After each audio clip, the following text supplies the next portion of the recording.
लाडकी बहीण योजना 8वे हप्ते फेब्रुवारी महिन्याचा 8वा हप्ता या दिवशी मिळेल. लाडकी बहीण योजना 8व्या हप्त्याची तारीख. लाडकी बहीण योजनेचा 8वा हप्ता महिला आणि बालविकास विभागाकडून फेब्रुवारी महिन्यात वितरण केला जाईल. राज्यातील 2,41,00,000 विवाहित, विधवा, घटस्फोटित परिस्थितीत आणि निर्धनिक महिलांना 8वा हप्ता पात्र आहेत.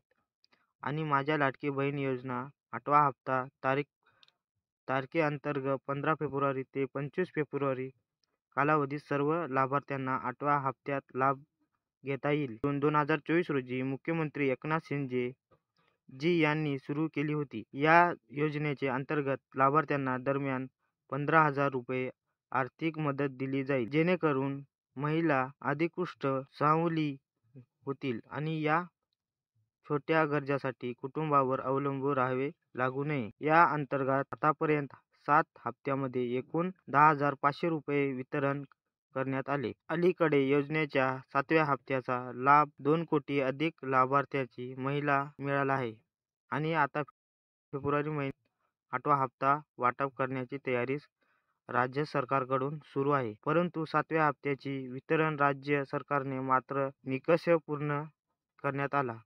योजनेसाठी चुकीच्या पद्धतीने अर्ज करणाऱ्या महिलांचे अर्ज नाकारले. अपात्र महिला योजनेच्या 8व्या हप्त्याचा लाभ दिला जाणार नाही, अशी घोषणा केली आहे. जर तुम्ही लाडक्या बहीण योजनेअंतर्गत पात्र असाल आणि तुम्हाला 8वा हप्ता कधी मिळेल हे जाणून घ्यायचे असेल तर हा लेख शेवटपर्यंत वाचा.